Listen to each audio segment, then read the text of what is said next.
الحمد للہ رب العالمین والصلاة والسلام علی سید الانبیاء والمرسلین اما بعد فاعوذ باللہ من الشیطان الرجیم بسم اللہ الرحمن الرحیم الصلاة والسلام علیک یا رسول اللہ وعلی آلک واصحابک یا حبیب اللہ الصلاة والسلام علیک یا نبی اللہ وعلی آلک واصحابک یا نور اللہ۔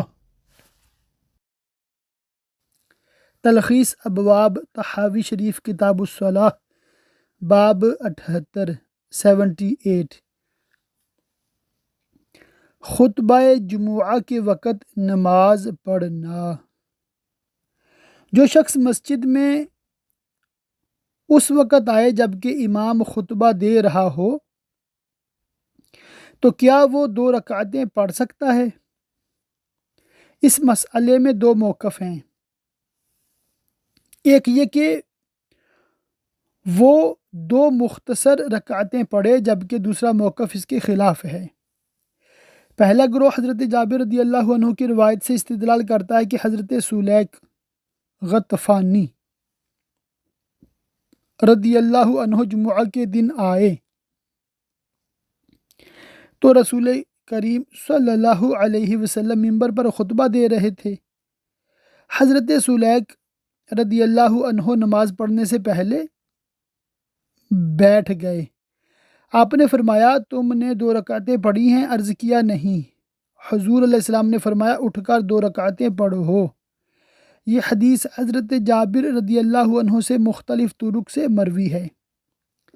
حضرت ابو سعید خدری رضی اللہ عنہ سے بھی اس مفہوم کی روایت مروی ہے۔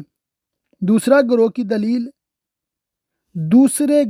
کی دلیل وہ متواتر روایات ہیں جن میں نبی اکرم صلی اللہ علیہ وسلم نے فرمایا کہ جس شخص نے جمعہ کے دن خطبہ امام کے دوران اپنے ساتھی سے کہا خاموش رہو تو اس نے لغو کام کیا۔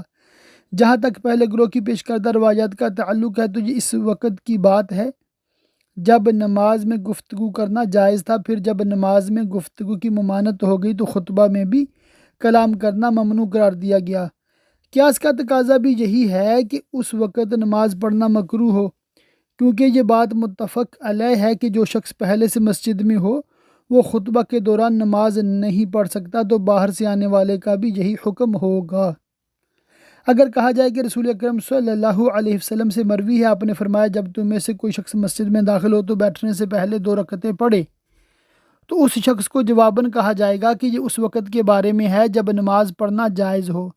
یہی وجہ ہے کہ جو شخص طلوع آفتاب کے وقت دوپہر کو یا غروب شمس کے وقت مسجد میں آئے اس کے لیے 2 رکعتیں پڑھنا جائز نہیں۔ احناف بھی اسی دوسرے مسلک کے قائل ہیں۔ اللہ پاک کی بارگاہ میں دعا ہے کہ ہمیں خوب علم دین سیکھنے، سمجھنے، یاد رکھنے، عمل کرنے، دوسروں تک پہنچاتے رہنے کی توفیق رفیق مرحمت فرمائے، آمین بجاہ النبی الامین وصلی اللہ تعالی علیہ وآلہ وصحبہ وبارک وسلم۔